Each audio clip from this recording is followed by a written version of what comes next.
We have a very impressive panel with 4 very impressive members. They're each going to speak. We have somewhat impolitely suggested they limit their remarks to 7 minutes, and there is a timer. They are going to talk about, in part, I hope they'll react to Ricardo's presentation and the complexity index and what the implications might be for their own region, but they're also going to say whatever they want. I will introduce each of them. We'll go in the same sequence in the program. First one is Justin Lin. He's chief economist of the World Bank. He's the first person from a developing country to hold that position. He was founder of the China Center for Economic Research. Let's see, something that he probably is sick of hearing about, but which is not in the official bio. So I'll mention it. Rather distinct biography that in 1979 he was in the army of the Republic of China, and he defected to in other words, Taiwan, defected to the People's Republic of China by swimming across. A mere 7 years later, he got his PhD from the University of Chicago. So that is a really unique juxtaposition of qualifications. Something else that probably nobody knows. There's something called the Millikan Institute of Review. Millikan Institute of Review. You know about this? They have on the spine. They have a picture, and you have to subscribe. You have to get all 4 issues of the year to figure out who the picture is. And this year, in 2011, the picture on the spine is Justin. So we will lead off with him, and I'll introduce the others later.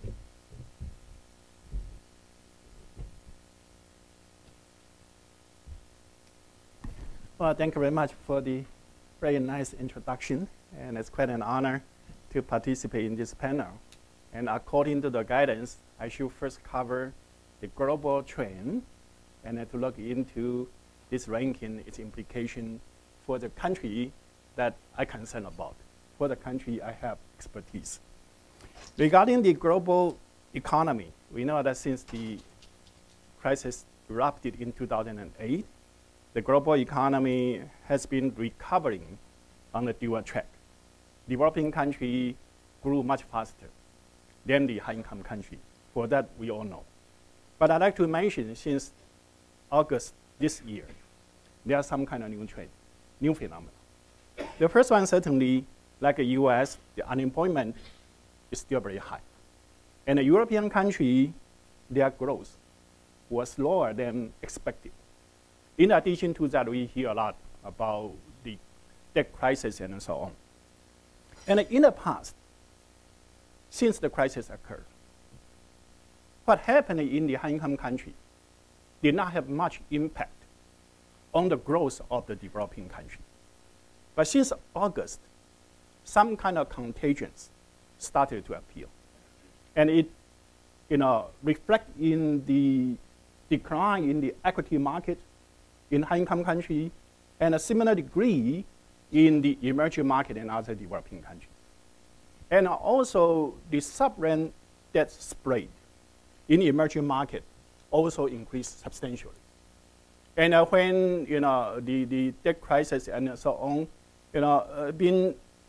there's some solution and some good news. Developing country situation also improved somewhat.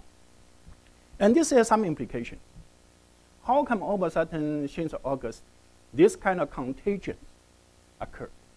I think it was because of, in the developing country, currently, their room for counter-cyclical intervention becomes smaller. And we see that in emerging markets like China, India, Brazil, and so on, they all concerned about inflation.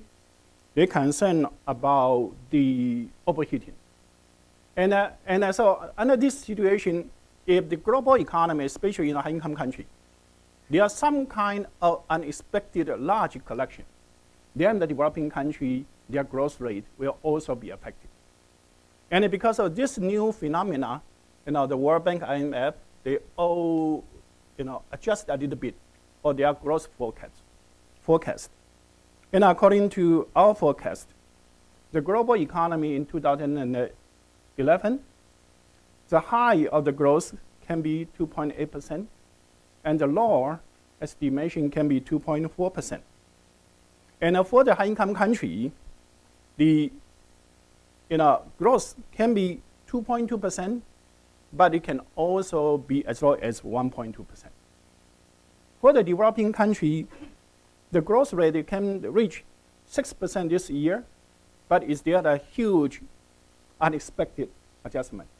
Then its growth rate can drop down to about 4.8%. But more important is not only this year, in the coming years. And I think the perception most people have is that the high-income country, they may have some kind of protracted slow growth. And certainly that will have implication for the developing country, which I'm concerned about. And because of that, I think that this study will be very important. Because for the developing countries, it's very important for them to identify new source of growth in order to maintain the momentum. And if they can have a high growth rate, certainly it's good for them, but also good for the global recovery. In terms of economic development, if you look into the nature of economic development, it seems to be not hard to understand, because economic development mainly reflects a continuous improvement in technology or in knowledge, and also a continuous structural transformation, moving away from low value-added agriculture, manufacturing sectors, and climb up the technological ladders, and then gradually move to the service sectors. I think that's the nature of economic development.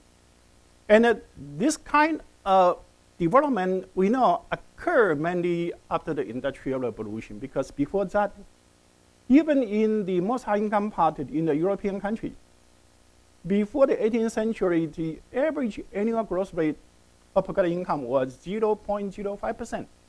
It took about 1,400 years to double per capita income.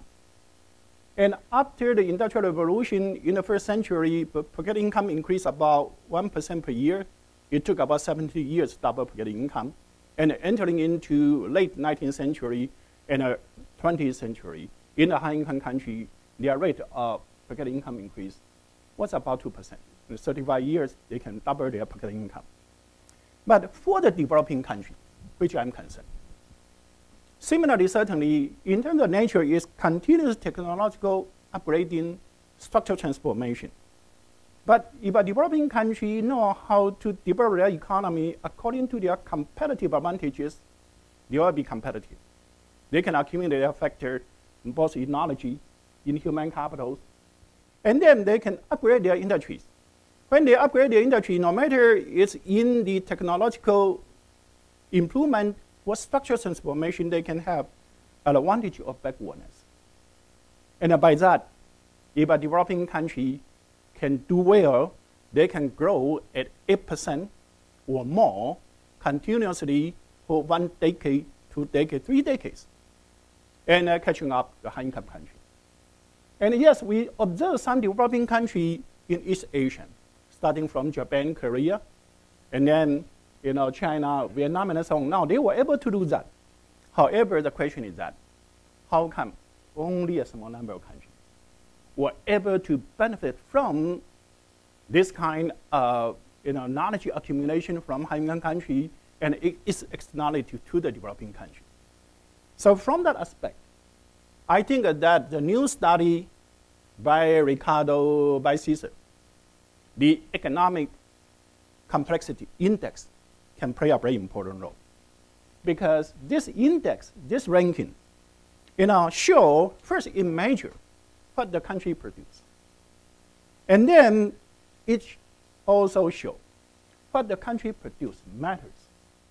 And their advice is that, their finding is that, if a country's economic complexity is higher than the average of their income group, then their potential for growth will be higher. I think those kind of information can help the developing country to identify their current situation and help them to move up the technological ladder and industrial ladders. And also in the book, they advise the country to jump to the nearby tree, use that analogy. I think that's also very helpful. But since I need to discuss, so I like to raise 3 questions. The first question is that, many countries have all kinds of distortions. So some of the industry currently they produce or they even export. But there's a question, whether they should have those kind of industry, whether they should have those kind of trade or not. Because we know that in the 1950s, 1960s, many countries adopt those kind of import substitution strategies and develop industry seem to be very advanced, very complex. But those industries go against their competitive advantages. Even they were there, they should not be. Because if you take the full opportunity cost, that's too high. And under this kind of situation, should we advise the country to look into only what they produce and then advise them to jump to nearby trade? For example, recently they visit Central Asian countries. And they produce car, and they also export car. But if you look carefully, how come they can produce car, they export car? Because the government gave them so much subsidies. And under this kind of situation, although they export cars, should we advise them to export tractor also? Certainly may not. That's one question, or comment. The second one is that they are wise to jump to nearby trees. I think that makes a lot of sense because they use your classic technology and so on. But as I mentioned, the nature of economic development is a continuous industrial upgrading and diversification. That means that sometimes for the long-term growth, you need to move into some trees which are not nearby. But is that possible or not? I think that in the globalized economy, we know that in East Asia, we have a pattern called the flying geese. The country, when they reach a certain stage, they move up their latest, and they relocate their existing industry to the other country. So that means that a developing country can also attract those trees in other countries to move to their forest. So I think that this is maybe one area that can be improved. I don't know how to measure it, but that one area can be improved. The third one is that this map, certainly as Ricardo said, gives some kind of direction. But how to move to that direction? I think one area desire more attention is the role of the government. Because if you want to upgrade or you want to diversify, there's something, Ricardo say, chicken and egg issue. You need to have certain infrastructure like a cold chain and so on in order to export, cut flour, fresh product. But if you do not have those kind of cold chain, farmer will not produce those kind of cut flour. Without many farmers produce cut flour, then entrepreneur will not make investment in the cold chain. And so you will not observe that. But the natural environment may be good for producing that. So you need to have the government to coordinate the investment in those kind of infrastructure. And certainly you also need to compensate for the first mover. In addition to that, in the modern world, to be competitive, you need to reduce the transaction-related costs. You need to firm the cluster. And without a government facilitation, even all the private firms migrate or upgrade or diversify to sectors which are consistent with your competitive advantages. But they may enter into too many sectors, and as a result, each sector is too thin. So under the kind of situation, to have a government facilitation in order to focus on certain sectors, that would be desirable. So I think this may be the reason why that this index only explains 15% of the growth variation. And those 85%, a lot are related to maybe how to play the right role of the government. Although I welcome these studies because I think that for too long, the academic circle did not pay attention to the production, to the economic structure. And this book, this study, I think can balance those kind of understanding and let us to understand more about the nature of economic growth itself. Thank you. Thank you. Let's see, I probably should have mentioned just for the later panelists, there's a fellow here with a sign who's going to hold it up at the, I guess at the two minute mark. That was very good. We have a lot of chiefs on this panel. Our second panelist, CHANGYONG is also a chief chief economist at a multilateral development bank, the Asian Development Bank.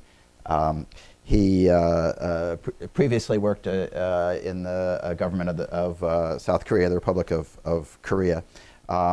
Financial Services Commission for a while.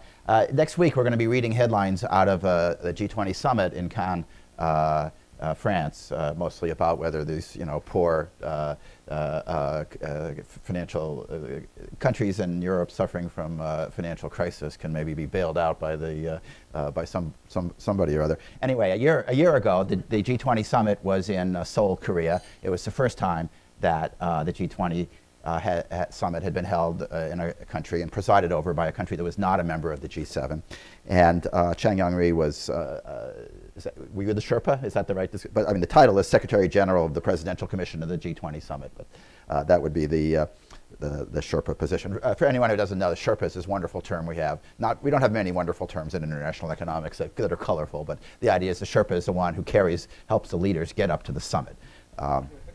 And he has a PhD from Harvard in 1989. He was a professor at Seoul National University for some years. Please. Thank you very much.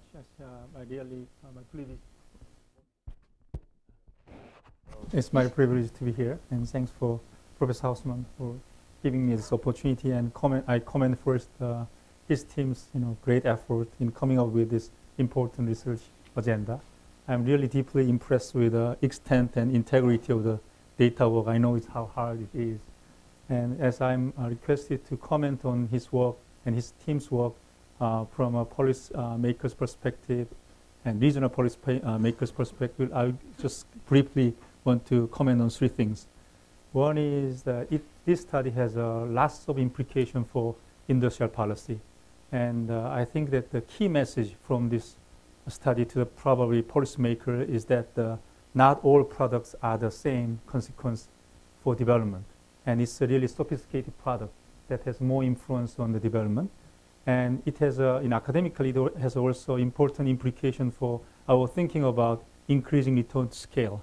Previously, we just thought that having more activities can cause an increasing return to scale and learning by doing, but actually, Ricardo's work shows that it's not just, duplicating or increasing the size of the common on also the one product is not enough, and you really need to have a diversity. That's a very important implication.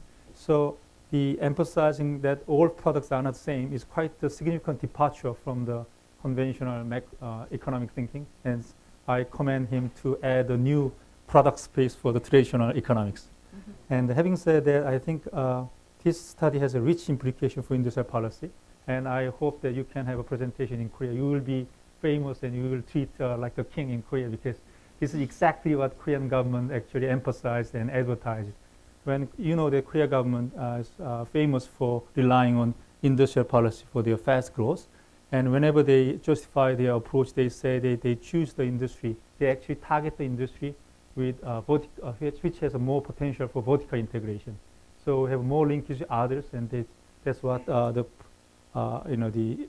industry that they targeted. So I read your books and compare with other Asian countries. So let me just limit my discussion within the Asian countries. It's very interesting to compare the performance of your index between Korea and the Philippines, Laos, Cambodia, and many Asian economies. They are better in terms with other countries and other continents, but Korea is the only one, very rare case that they continuously jump to the new product. On the other hand, other Asian economies, even though their degree of diversity is better compared with other continents, but their problem is that they produce relatively common products. So in terms of ubiquity, they are not doing great. So I think that actually Korean government will probably try to take advantage. This fact, and they think that is an evidence. They conform to their emphasis in their industrial policy. They emphasize that raising local knowledge is more important than just promoting industry. So when we promote industrial policies, we emphasize that when foreign capital and foreign companies came to Korea, they insist that their R&D center has to be located in Korea, and they have to build up the knowledge capacities within the Korea rather than allowing them to have operation. On the other hand, many Asian economies, when they invite foreign capitals and promote industrial policies, they actually, do the lots of industrial policy, but their industrial policy is just focusing on promoting the industry itself rather than the knowledge behind it. So in some sense, your study shows that one of the point of the industrial policy is not just how to subsidize them and how to promote the industry. That's not a key factor. The key factor is how to how to promote local knowledges through the industrial policy. That seems to be a key important factors for a successful industrial policy.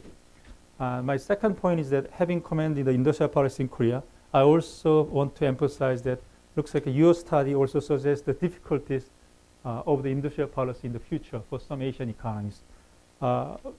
Basically, what I'm saying is that when you are in less developed stages, it's much easier for you to identify which industry has a more vertical integration, which has more linkages, and you also know the product space.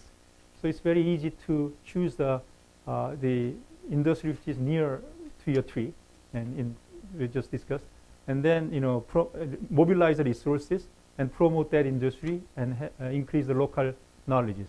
So in that sense, government has more potential to promote industry, and to maybe the less developed countries has a more chance to have a successful industrial policy.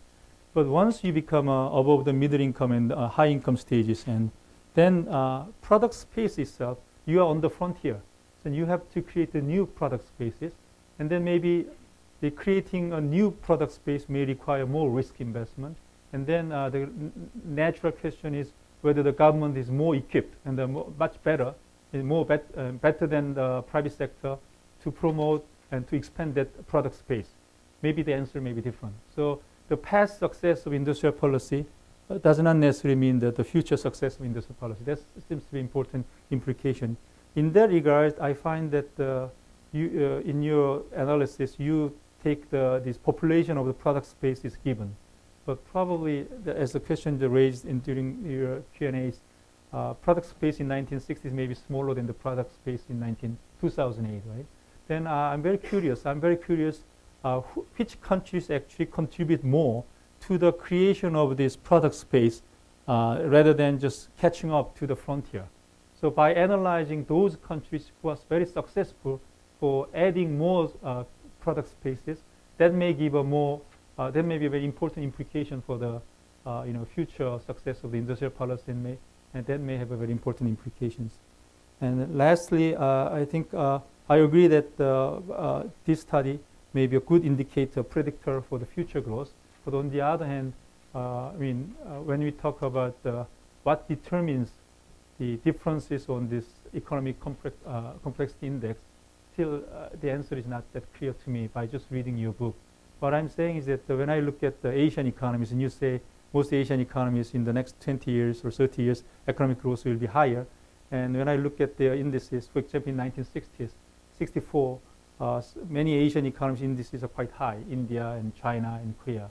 And actually, it's quite surprising. And especially if in case of Korea and China, the indices in 1964 is higher than the indices in interim up to 2008. So if you look at Korea and China's indices, 1964 is the highest, and then it decreased up to 2000, and 2008 it increased. So actually, it's bad news for the people who actually favor for the industrial policy. So, but so maybe it will be interesting. Now, I think you want to promote your work, so you are comparing the performance of your indicator in focusing the growth. But on the other hand, maybe it's better now to analyze what determines this differences in these indices across countries. Then I think that give a more please the traditional economics people who actually focus more on the fundamentals and things. So having said that, I think I really commend that you really expand the new product spaces in economics, and that is a big contribution. Thank you very much. Very good. Our third panelist, Gabriela Ramos, is also a chief. She's chief of staff at the OECD, where I guess she works on everything the OECD works on, which is everything. But that includes the accession of top emerging market countries that have joined the OECD in recent years. She's also a Sherpa to the G20. Does that mean you get to go to Cannes next week? From the past, but he doesn't get to go to Cannes anymore. And you. Before going to the OECD, Gabriela Ramos was in the Mexican government in a variety of roles. Maybe she can react to Ricardo's forecast, which was going pretty far on a limb, that Mexico would be the country in Latin America to grow the most rapidly in the future. She has an MPP from here at Harvard Kennedy School. Thank you. Is it okay, the sound? Yes, good. Well, first of all, thank you very much for this invitation. Not only because I'm sharing this incredible panel and I'm privy to this presentation by Ricardo, but also because it allows me to get away from the short term. I live in Paris, and I have to say that it seems that we are only looking at the short term news, what is happening in the markets, how the markets react to every single message that policymakers send. And this is refreshing, just to come here and think about what matters for development and for growth. So I really commend the work that Ricardo and Cesar have done. And I have to say that it's pretty much in line with what we are thinking in terms of what matters for countries to thrive and progress, which is not only the amount of knowledge you have, but how you use that knowledge. And this is, I think this is the fundamental difference between many growth theories or development theories, because you are not only in the business of increasing education or school attainment, but you are trying to find out how that knowledge can be used, can be shared, and can be put into a service for growth and development, which is what we believe in the OECD. And actually, is not only about the know what, which is something that countries usually do, but the know-how, and more importantly, since the ascent of the technological change that we have seen in the last decade, is the know-who, no? Is the networking. And this idea of the networking, I think, is pretty interesting from our point of view. And actually, when looking at where countries are going to be growing for, we redefine, we're thinking of something that is pretty much in line with what the index is trying to portray, which is the question of innovation, but innovation not only understood as investment in R&D or patents or new products, but also innovation as the enabling environment that make that happen. All the intangibles, all the knowledge that is shared, the deployment of that knowledge, the organizational skills, the marketing skills, all of these issues that are the soft part of the innovation system that I don't think we have been able to focus and grasp. And this work is really putting the attention in the ecosystem as a whole, and not only the elements of those systems that matters for growth. And this also leads me, and you know that the OECD is the house of the Program for International Student Assessment. And I think this program reached exactly the same conclusion in 2000 when we launched the very first comparative study, which is it doesn't matter what the student knows. It doesn't matter what the system teaches the student. It matters how this student applies that knowledge and use it. So we move away from the question of the substance of the knowledge to the capabilities, and this is a word also that resonates to the presentation that we have received from Ricardo.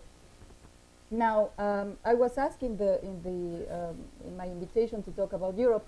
I'm not an expert on Europe, but I would like to make an analogy between Europe and Latin America, and then move into something that I believe are more questions than answers regarding the model, because as CHANGYONG was saying, what are the policy implications of this very impressive atlas, and what can policymakers derive from this? Is this a new industrial policy? Well, I don't think that would be the right answer.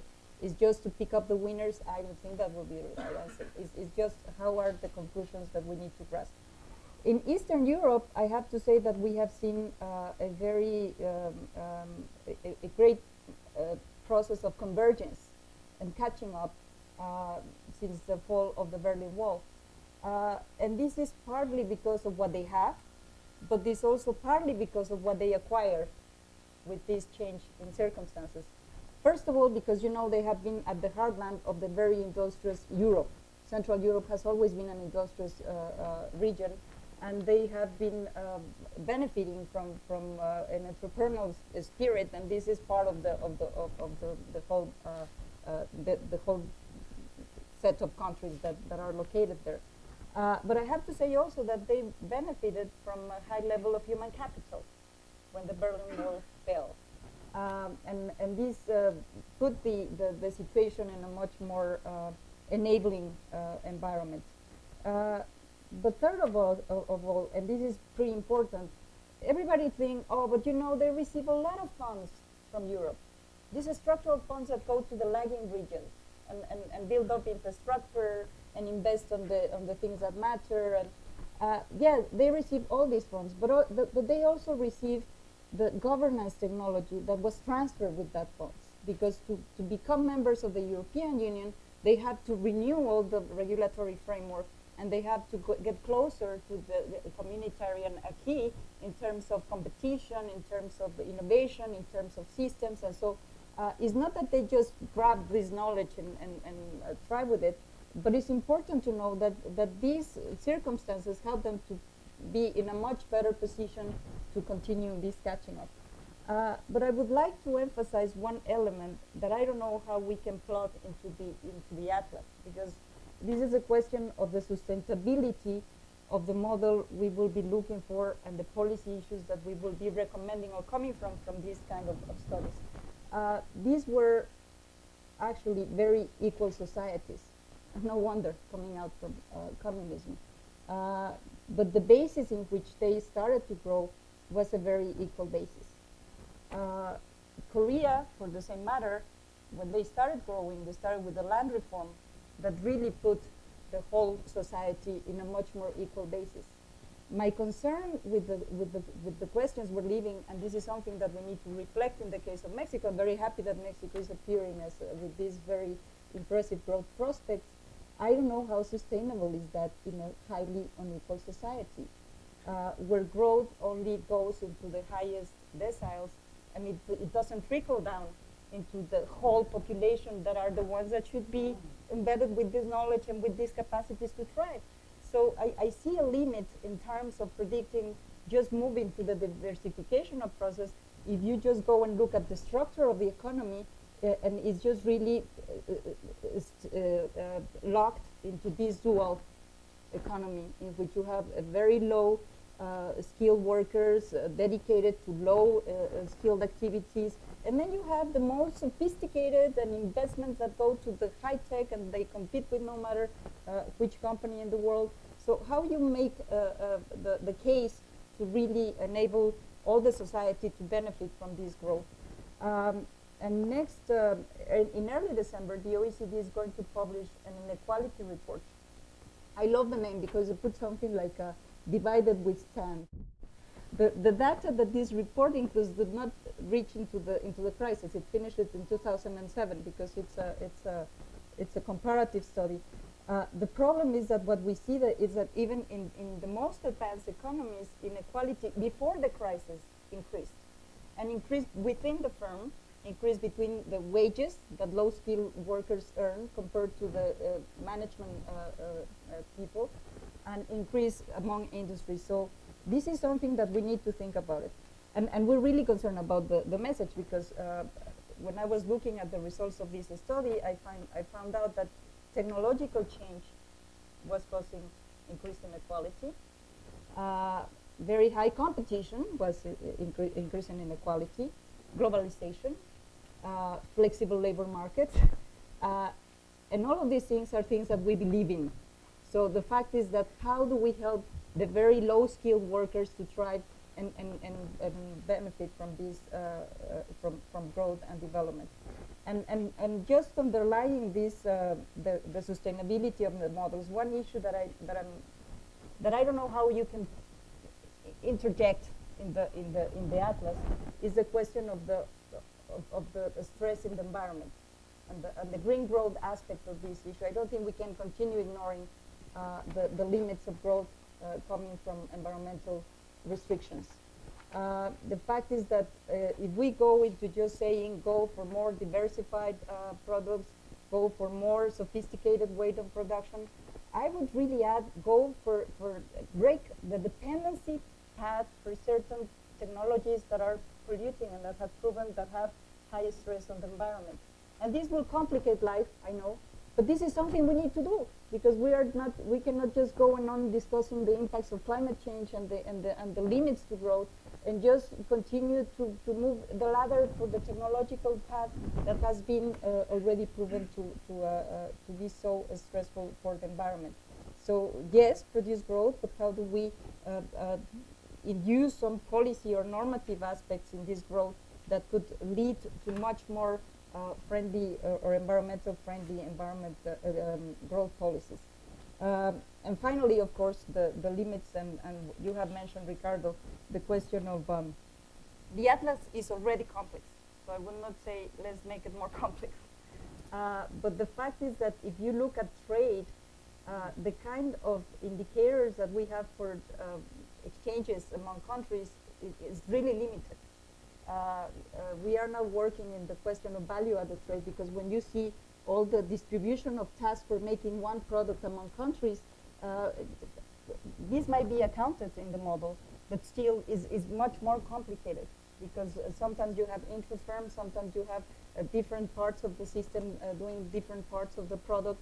We saw it with Japan.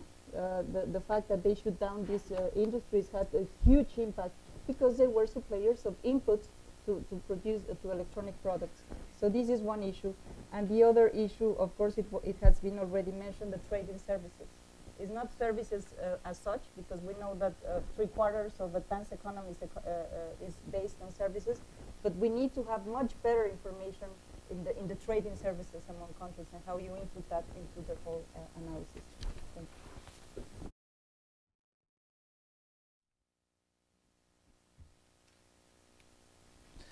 Thank you. Last but certainly not least, ABDUL HAFEEZ SHAIKH is currently the Finance Minister of Pakistan. Before that, he spent 3 years as a Minister for Privatization and Investment.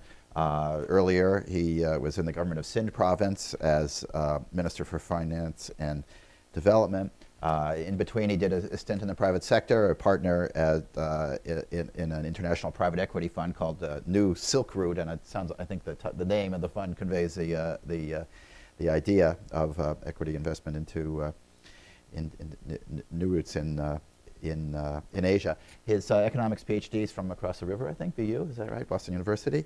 I saw him quoted in the newspapers last month. The soundbite is what Pakistan needs is trade, not aid, which is a wise proposition. Other people have said that, but there was I think the extra significance, this is in the context of trying to increase trade with India. And trade between India and Pakistan has been conspicuously absent from the Asian subcontinent. I think this was an important, direction for those two countries to move in. Please.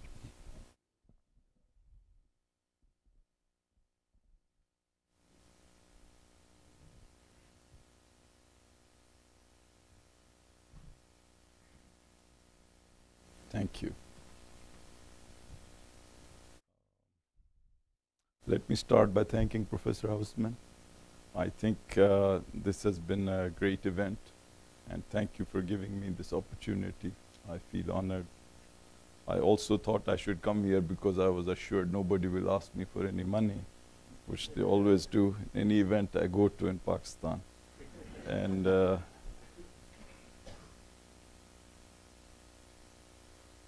I really felt privileged to be part of this meeting last night, and of course this morning sharing the podium with distinguished colleagues of the sort who are here. Thinking about last night, when we had the chance to discuss the ideas and movements and trends that are shaping our world, I thought, are we meeting at a pivotal moment in world history? I don't know. There is a sense that I gathered both in my last visit here when we had the World Bank, IMF meetings, and in the discussions last night, that there is a great deal of uncertainty, even a danger that people feel, including some of the global financial leaders. Great financial institutions have collapsed and entrenched regimes have fallen. The US economy is at a low point. In UK, youth unemployment is approaching 20%. Italy's debt to GDP ratio is over 120%. Greece and possibly Portugal and Spain are posing real threats to the world economy and indeed to the idea of a European experiment. There's anxiety and restlessness, even fear. At the same time, this is a moment of excitement and hope and promise in many parts of the world. Our capacity to see and observe and influence together is greater than ever. Technology has made connectivity easy, and a global civil community is emerging for the first time. The voiceless are finding their voices. Despots are being challenged and even toppled. The word spring is in the air, with a sense of renewal and new beginnings.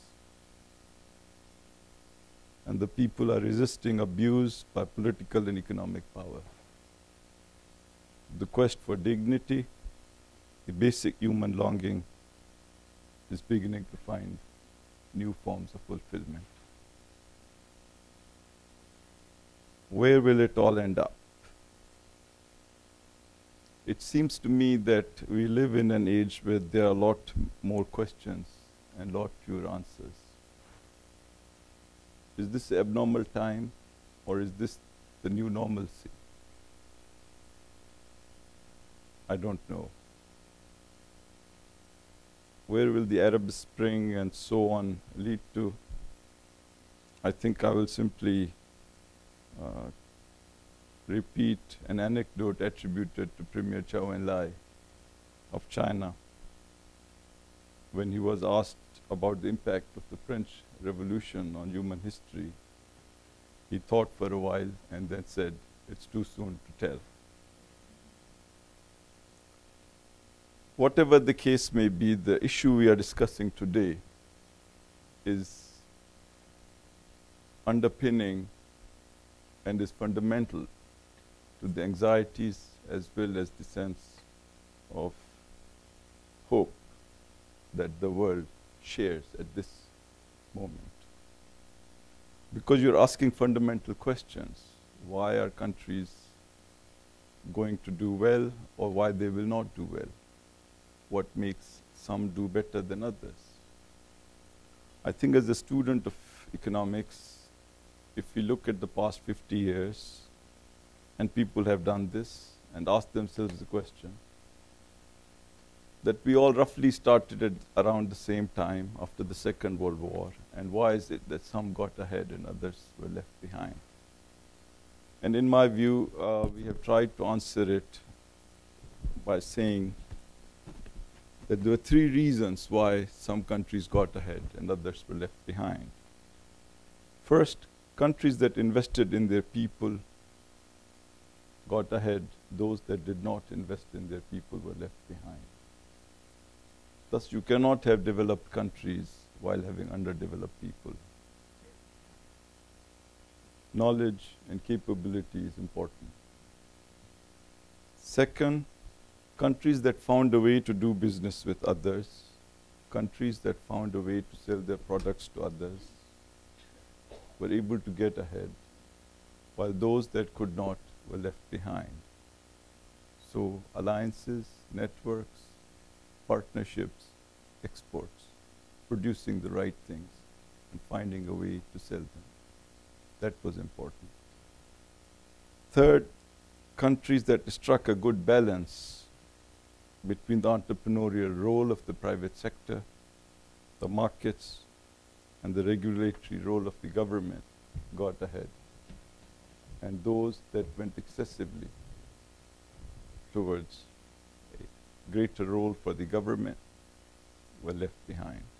And we had experiments in which 70 to 80 countries tried to do that. And they all lost decades and had to start all over again.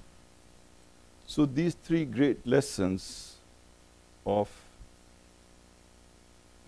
knowledge, enhancement of human potential, finding a way to connect globally through your products and services and ideas, and three, striking a balance between the animal instincts, productive animal instincts of the private sector, and the need to protect and secure the citizens from greed by an appropriate regulatory structure and facilitation by the government were the distinguishing features that separated countries who within our lifetimes were able to get very, very far from those who were stuck where they were, and in some cases even fell further behind. Looking at the atlas of economic complexity, I felt that Ricardo and his colleagues, Cesar and others, really deserve a lot of credit and appreciation, because in my view, I thought that they have taken these three great lessons and integrated them in one way or the other into thinking about how countries will do in the future, what their potential is, how it will get realized, and what the possibilities are. So the work, I feel, is grand in its scope and originality. It was dazzling in presentation. It was rigorous in methodology, and is potentially far-reaching in application and consequences. And of course, I prefer this model to others because it firmly puts Pakistan as one of the countries that will do well. Now, issue of intellectual rigor, its ability to predict, its usefulness as a guide for thinking about the future, I think I'm very happy to concede to. But as a person working in government who struggles all the time with trying to figure out what is the right mix of policies, what is it that one needs to do in order to fulfill obvious potentialities,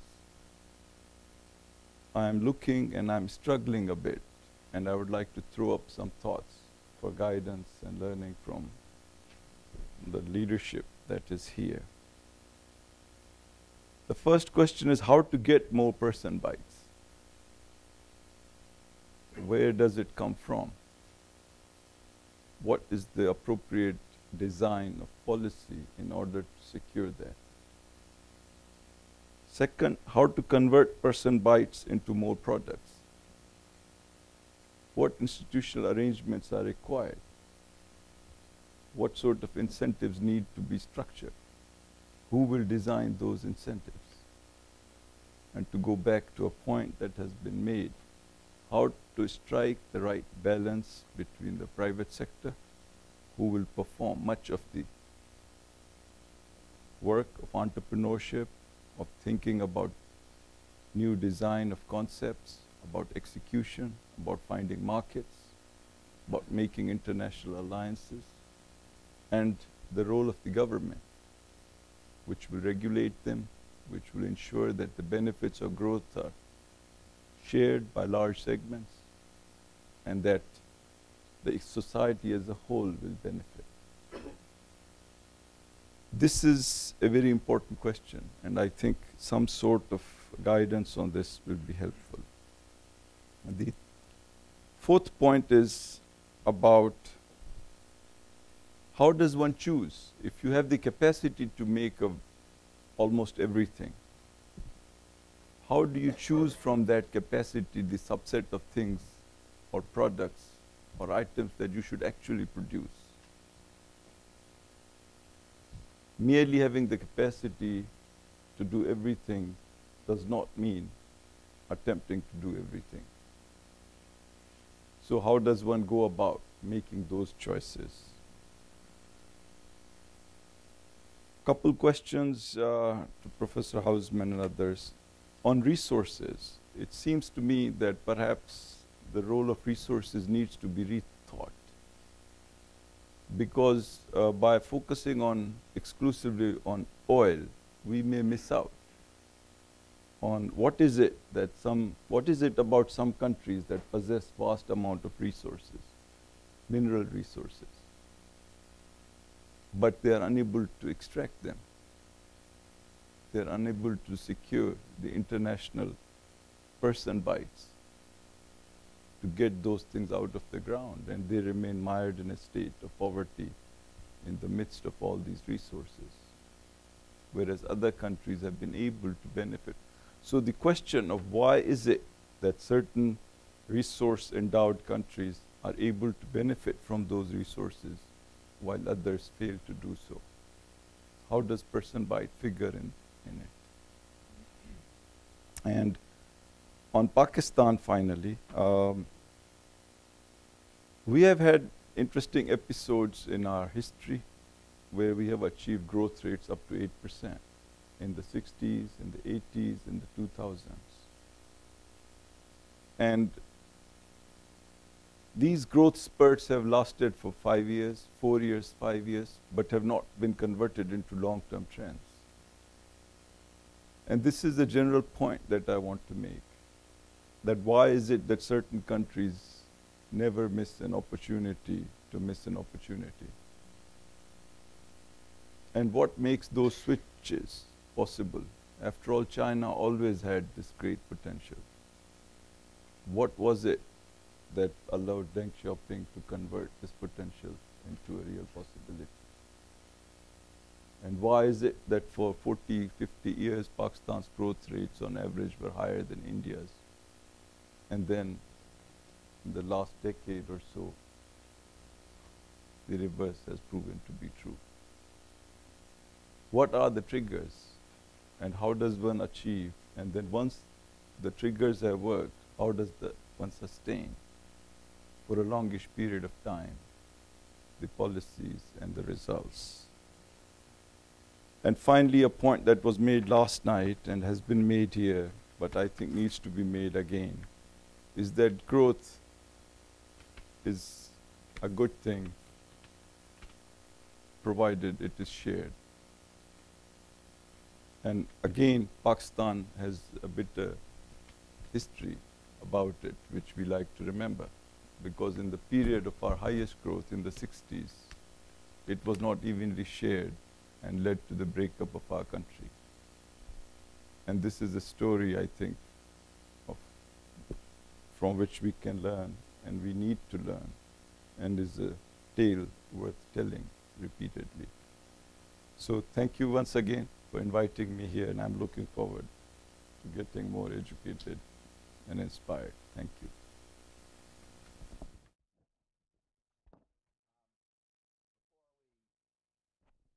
Before we open it to the floor for comments and questions, I want to give the panel a little more time.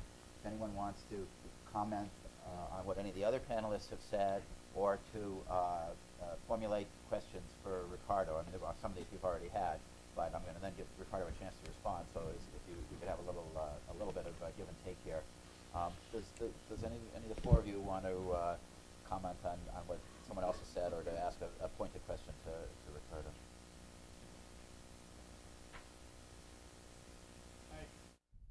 I'd like to pose a question to my fellow panelists. According to the ministers, some kind of picking winner is necessary, because among the set, you cannot do everything. And so it's necessary to pick some sectors you like to facilitate its growth. But according to my fellow panelists on this side, say, pick a winner is wrong. You should not pick winners. So I don't know which one I should follow. Well, actually, let me double that question. so 3 out of our 4 panelists are represent Asia and are knowledgeable on Asian development. Justin, earlier you mentioned the flying geese pattern, which I think is very interesting. It's consistent with what Ricardo's saying. So, the flying geese pattern is the idea that Japan was the lead goose and moved into certain products from the low-skilled manufacturing into steel and on and on and on. And then the other geese followed, the Korea and eventually China, producing the products that at the previous stage that the goose ahead of them had produced, but were now no longer, the wages were too high or whatever. And then what is the role of government? I think in one way or another, all 4 panelists have mentioned that. So, like very specifically for Korea, Korea moved into in the 70s heavy industry and chemicals, and at one point that was considered a mistake. I think it got overextended, and the Korean crisis of 1997, there were perceptions that autos were way overinvested in and steel were way overinvested in. So does government sometimes go too far in this direction, or anyone can answer this, but maybe. Given that you mentioned this one, Yeah. I think I want to emphasize 2 things. One is that I think it's a misunderstanding that Korean industrial policy is led by the government only. It may be true in the 1960s and early 1970s, but even car industry or semiconductor industry, I do not know whether it was actually initiated by the chaebols, and then later on chaebol asked the government to support them by subsidizing them or not. So picking the winner, it was important phenomena, but I don't know whether it was the government or the private sector who actually picked up the winner. So in the 1960s and early 70s, when our private sector was less developed, definitely there was a government. But from that time on, I think that it's a joint venture with the government and the private sector. And these days, there is some antagonism about the industrial policies, because many people believe that big businesses actually lobby government to support them through the industrial policy mask. So it really depends on the development stages. Who actually pick up the winner is quite different. And by reading the Ricardo's work, I think that's a really great contribution of your work. I may actually cannot give a more theoretical argument that it was not the industrial policy and actually which industry we promote. But like you mentioned, our heavy investment on auto industry and the shipbuilding things in the in the beginning of 1980s and the late 1980s. Some people say that was one of the reasons for overinvestment in the 1997 financial crisis. But on the other hand, due to that investment and structural reform effort, we have more knowledge. And that knowledge actually became a basis for our investment for semiconductor and telecommunication kind of things. So in some sense, actually, Ricardo's work really shows that it's not the industry itself, but the local knowledge which was brought up. If you do not use government resources and concentrate effort, you may satisfy with just raising the food and other agricultural products. But because government push together with the private sector to new industry and expand the product spaces, sometimes it causes some crisis and overinvestment phenomena. But even your company is bankrupt, the knowledge remain within the country, and that become a soil for the future development. That is what I learned from your study. I have one more question. Well, I have to say that we always look at countries that have been successful at managing change, no? And then we say, how did Korea did it, no? Yeah, they focus on certain industries, but we forget that picking the winners have been a policy that many countries have done, and then many countries have got it wrong, including mine, including Mexico. The fact is that picking the winners just by government action creates a judgment, a value judgment of what is needed in the country, instead of letting the entrepreneurships and the business sector to decide where they want to invest. So I feel that, first of all, we are in a context in which I don't think governments will have the ammunition that they had before just to channel resources to certain issues. So I believe that whatever resources the government have, they should really use it to build up a more enabling environment so that the private sector can thrive. which is letting them choose where are their comparative advantage and where they can put the investment to flourish, instead of looking at the issues that may consider important. Remember that in Latin America, we believe in this industrialization path by which you were choosing very heavy industries to support. And at the end, it proved wrong. And we spent a lot of money, waste a lot of money just trying to build up empires that were non-sustainable from the economic structure that the countries had. In Mexico, for example, now, I will not say you go and see where you have more possibilities to thrive or to diversify your products. I will just ask them to have a better competition law, a better regulation. I will ask them to allow for more competition in the telecommunication sector, period. So just ask the governments what they can do to have a much more open environment for companies to thrive and for entrepreneurship to flourish, instead of looking at very complicated equations of how to choose the industries that might face or that might be competitive in the world economy. I have a follow-up question to CHANGYONG. You said that entering into the late 1970s, 1980s, and it was a joint venture between the government and the private sectors. In general, private sector take the initiative and the government support them. But in other parts of the world, similar model did not work, because it very easy becomes some kind of political capture, elite capture. They went into certain sectors and identified that, said that it's so important for the nation, and asked the government to support, and become political capture. How come in Korea it's not an issue? Then I also have a follow-up question to Gabriel. Yes, you see the picking winners fail in a lot of countries. And that's how you come into well-enabling environment. But at the same time, can you identify some countries which are successful without picking winners, including the picking winner between a joint venture of the government and the enterprises, as we observed in Korea after the late 1970s? Is there picking winners?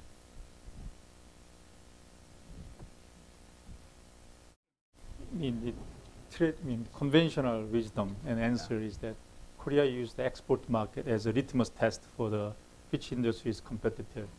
So even though we allow the few private sectors to cooperate with the government and then pick up the sub-industries and the companies, but conventional wisdom is that the government actually look at their export market performance. If they do not meet the standard, they actually change it. So that was a conventional wisdom. So we use, even though we did not allow the internal competition, but we actually rely on the external competition. That was a conventional wisdom. But I think, as Gabriela mentioned, I think there you can pick up the many examples of the opposite effect is actually prevails. So I think this is exactly why the minister asked you to study actually what determines the successful enhancement of this knowledges and country complexity index. And then I think you can analyze how much is the industrial policy that contribute, what are the other factors for the successful transition. That is why many people may be interested. But at this moment, my understanding of industrial policy is a high risk, high return businesses. So Korea actually very luckily, or we may have some hidden knowledge for doing this. So far we made a good progress, but as we approach to the frontier of the product space, I don't know whether our past success can guarantee our future success. That's, I think, we have to have a new idea of how the industrial policy has to vary depending on the development stages. I'd like to comment on a couple aspects. First is, I think, these things come with a certain baggage when we say picking winners. Obviously, trigger certain responses. And people already have opinions which are very sharply drawn, and it allows or it prevents the discussion from getting beyond a point. So my thought is that in reality, it's very difficult to pick winners. If you are in the government and trying to pick a winner, in the sense of which industry to promote. How do you go about doing it? It's very difficult. We had a businessman in Pakistan, he chose to make drinking water, Nestle. And his franchise, Nestle operates, I think, in 140 countries or something, was the highest profit-making, Nestle franchise. Now, if you put a few people in the planning commission or government bureaucracy to think of a venture that would be highest returning, it's very hard that they'll probably come out with things like fertilizer and so on, and chemicals and chemicals and refining, but not something like that. And this is the general point I want to make, that how do you marry even in this selection of the next product, which according to Ricardo will be the one that's near or in characteristics. But if the rates of return from a private point of view differ from what might be best in terms of a time path, optimal time path from a national economic point of view, how does one go about actually trying to steer? So I don't know, I don't have a good answer for that, but it's something that one has to struggle with. The other point I want to make is that in reality it's about how we are going to design the structures of economic sectors. And I'll share with you, there was a time in Pakistan and in most countries, for example, when telephones were government departments.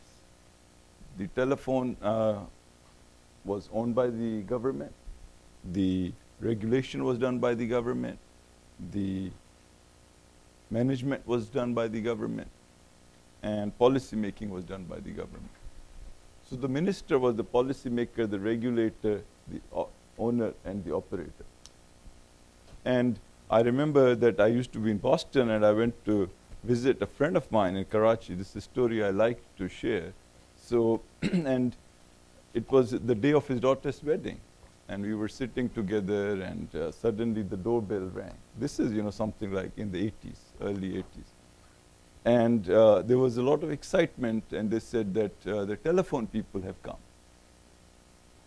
And so I said, what's going on? And he said, well, they've come to install the telephone. And this professor friend of mine, he said, isn't it so interesting that I had applied for the telephone the year my daughter was born? And they have come to install it on the day of her wedding.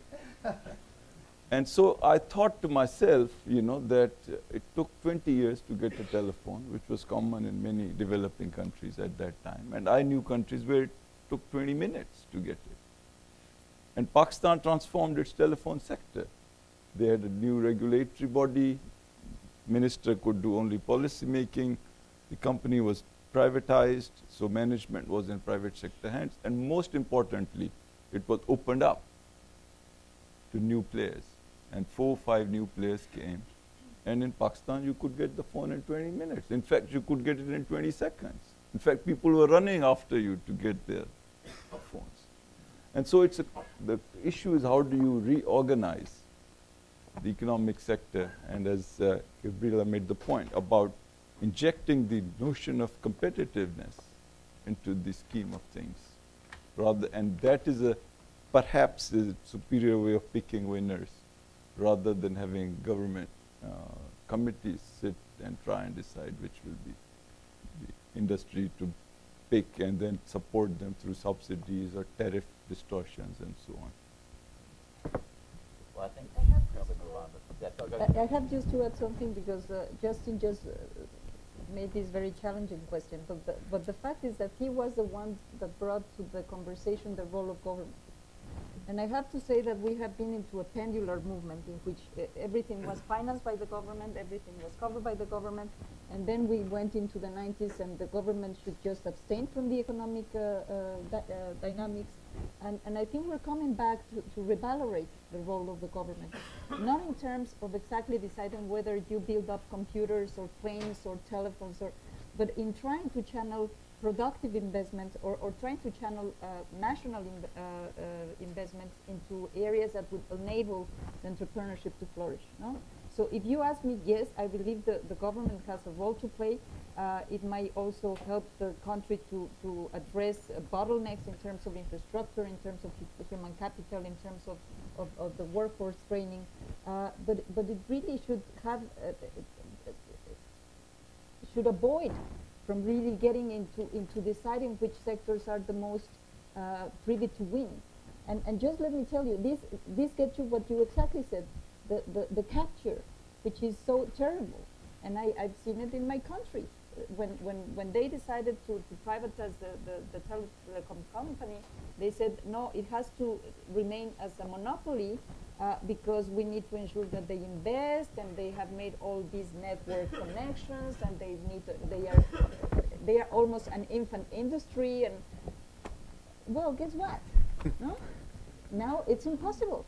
It's just impossible to introduce any kind of competition in the sector because they become so powerful that they are not led by national interests. They're just led to keep on their own gains. So the risks for me are so huge that I'd rather stay away from it and see how the government can create a better environment instead of really getting into very specific decisions in terms of industries.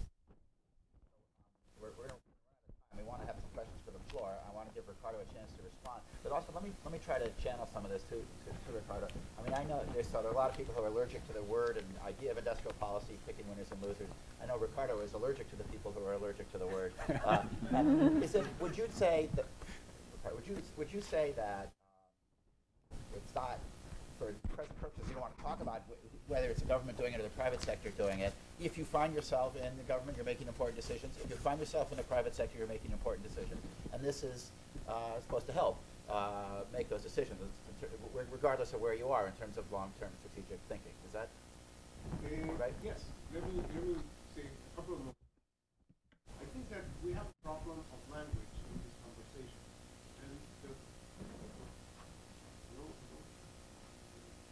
And we have a problem, a linguistic problem in the conversation, because we're saying things that make sense in a simplified world, but in a complex world, there are some subtleties. For example, Gabriela was saying the role of the government is to create an enabling environment.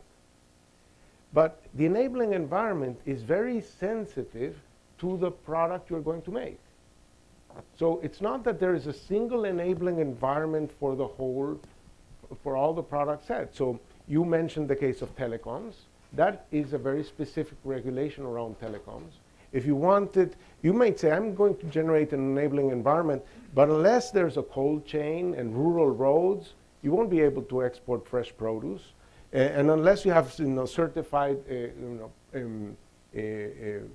food certification services and phytosanitary agreements and so on, you won't be able to develop the industry. So it's not that you are picking winners because you want to influence the world. It's because you're doomed to choose. Now, it's not that you have to pick few winners or that you know ex ante who the winners are that you're going to pick. My first thing is to say you have to increase the bandwidth of the problems that you are able to solve. You don't know what are the possibilities that are out there. You don't know what are the obstacles that are preventing those possibilities from happening. So you and the government should know that you don't know. But in some sense, that is what Toyota realized very early on, that they wanted to increase the productivity of their plants, but they did not know how. And what they developed was a system to identify where the problems were and to fix it. So they enabled all their workers with some emergency buttons, they call them and-on cords, to declare an emergency, a problem. And then they would swarm the problem. They would do what they call root cause analysis, propose a solution not for this instantiation of the problem, but for the general occurrence of these kinds of problems. And they would implement, see if it works, and move on to the next problem. So the manager of a Toyota plant does not know where the problems are. He has a system that is going to tell him where the problems are.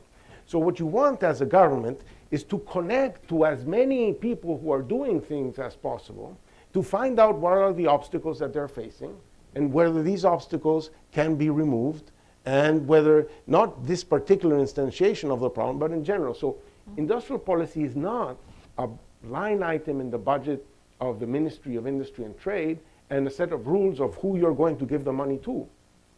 It's a nervous system that identifies where are the obstacles, where are the opportunities, and which ones you as a government, with your 1,000,000 pages of economic legislation and with your 1,000 government agencies, are able to change your practices and your rules so as to make the possible feasible. In that sense, for example, I like CHANGYONG's argument that Korea used exports as a criteria of this, whether this thing is working. Another criteria is you're trying to promote, say, foreign direct investment. You don't know where, you don't know how, you don't know what is feasible in each country. So you have an investment promotion agency. They knock on many doors, and they try to say, gee, have you thought about my country? Have you thought about locating here? And when they start looking, they say, gee, but you guys have, your electricity system is really lousy, or you're not training any engineers in the kind of engineering I need. Or there are many person bytes that you don't have. But if you were to have them, it would make sense for me to get involved. So me as a government, I didn't know that before that conversation. I have the nervous system to identify where the opportunities are, what are the missing person bytes. So it's not something we're going to have in the absence of a nervous system, in the absence of the dialogue, in the absence of the information about what is possible. And in the next session, we are going to play around this game of using the atlas to see if it helps identify the things that do not exist but could exist. Okay. Who's got a question for Ricardo? Over here in the back. Well, first, congratulations again on the fascinating work. The product space, in some sense, shows the tip of the icebergs because that's where you can get the data. But below the product space, below the ocean is the iceberg of capabilities and institutions that make the product space possible. So a question I would have is, why did a country like Korea evolve a Hyundai? An institution capable of doing very complex things, whether it's in steel or automotives. There's a set of meta capabilities of organizing, putting things together to enable that complexity. And a country like India has created a Tata, which can do that. Brazil has Embraer and so on. But why are there a set of countries where those institutions don't exist? Nigeria, for example, has no equivalent of a Tata. I think it's an excellent question. Obviously, Gabriela was mentioning, and I agree with her, that Eastern Europe imported sort of like an infrastructure, a transactional infrastructure from the West, right, from the rest of Europe. So you need a transactional infrastructure. That allows you to connect person bytes. So people with different person bytes have to work together. Can you hire them? How do you run a large organization, etc. The obstacles to formalizing and all these things about doing business that we know. The point I want to make is that it's not just about the enabling environment. It's about the person bytes. That I can imagine that if Azerbaijan would join the European Union and adopt the policies, you would not get the quick response that you got in Hungary or in Slovakia or in the Czech Republic and so on, because these countries had the person bytes to start with. And the communist system did not allow those person bytes to connect with each other efficiently. But you provide the infrastructure and they can reconnect. So while the enabling environment is in my mind, specific to many things, there are many details. There's 100,000 pages of legislation in the acquis communautaire, as Danny Roderick mentioned last night. So it's a lot of details, so and all of details are highly specific to how you regulate different activities. It is also what it is what are the substantive person bytes that you're going to put together. And India really shot itself in the foot, making large manufacturing very difficult, and they got away because services were less regulated and did not need as much infrastructure, so they were able to build in that part of the space. There's a question over here.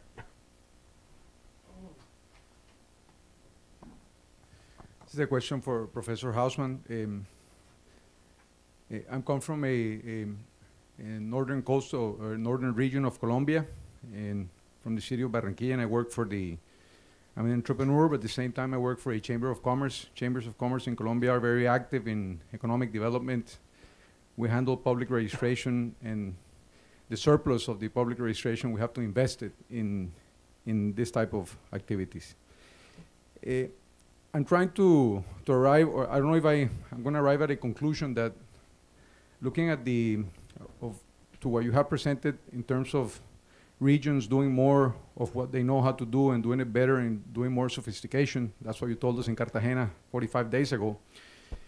And our role of chambers of commerce in trying to develop entrepreneurship in our respective regions. Does this imply, or could this imply that all this sophistication of doing more products implies corporate entrepreneurship? This means that the same companies and the same firms that are doing things are the ones that are called for doing more of what they know or getting more sophisticated. And I ask this question because in countries in Latin America, at least in Colombia, and now that I have Mr. Hernando Jose sitting right next to me, our Minister of Planning, he knows that a lot of money is thrown in the system to developing different types of entrepreneurial activities, and maybe that are not as effective, and they try to promote micro entrepreneurships or entrepreneurships of self-employment, and like that will try to take care of the whole mass of the population. But when you calculate if this new companies or this type of entrepreneurships contribute to the GDP or to the growth of a country, in comparison to the big companies and the potential they have to grow through the product space. And in countries in Latin America, when you need the knowledge to go through the people and to try to build those capacities, it will take some time. So knowing that Hernando Jose is here with us and getting this message to him, will this imply to promote a corporate entrepreneurship for sustainable development and avoid different types of entrepreneurship that companies that fail in the short term? Okay, so as you were speaking, it occurred to me that there's this famous, oftenly mentioned line that says that I know that 50% of my marketing budget is wasted. I just don't know which 50%. So countries do a lot of things to promote diversification, entrepreneurship, moving up the value chain, and they don't necessarily know ex ante which things are working. But I'll tell you some of the things that are out there. One is this idea of thinking ex ante about clusters and putting people together around some business venture or some idea. And you've done that in Colombia, of choosing some bets, and these typically are by some small already existing local players that want to move a certain idea forward. Another thing, a different sort of like marketing strategy, is to go for the big fish, to go for the large FDI companies that can suddenly change the game. You are in Barranquilla. You're next to the coast. The Colombians always want to say, gee, manufacturing is very difficult because we have these huge mountains and we're very far from the coast. Well, you're on the coast. You've just signed a free trade agreement with the US. You're negotiating a free trade agreement with Korea. Korea is becoming a more expensive country. Wages are way higher in Korea than they are in Colombia. So why doesn't Hyundai establish the next car manufacturing plant in Colombia so that they have access with no tariffs to the US, so that they have access with no tariffs to the rest of Latin America, and that you're going to build there the next obvious necessary manufacturing platform for the Americas. That's a different strategy. Now that will require you to have the industrial zones, the electricity at the right price and the right efficiency, the water, the connectivity, the ability of workers to come in and out, the labor training facilities. It requires a certain vision. It's as much planning as if the private sector does when they plan a shopping mall, right? They say, gee, if this shopping mall is going to work out, I'll need a department store there. I'll need a movie theater there. I need the food court. And once I have these essential building blocks, then you have all the small stores that sell sneakers or that sell accessories and stuff that will, and the whole ecosystem will be built around them. But that requires, because land is often public or building permits are public and so on, it requires a certain vision. So that's why I agree with Justin that if you say, no, I cannot have a vision because I'm the government, I'm supposed to be blind, it's very hard to get anything done because you hold the cards of many of the things that are complementary to what the private sector wants to see there for them to be able to invest. There are a bunch of things that they would like to buy, to hire, to involve themselves with, but you are responsible for that. So I would say that in the case of Colombia, you need to expand the set of strategies you're using to attract things and then to evaluate which ones are paying off. I'm very impressed at the ability of the Irish to attract investment, but what I'm most impressed is at the fact that the Irish, when they went to attract investment, they learned much more about what was feasible in Ireland than what they started with. So they learned from the process of searching who might come to your country and what it is that they need from you for them to come. And that learning process of where are the missing person bites, that's the nervous system that you need to build up to move in this complex space.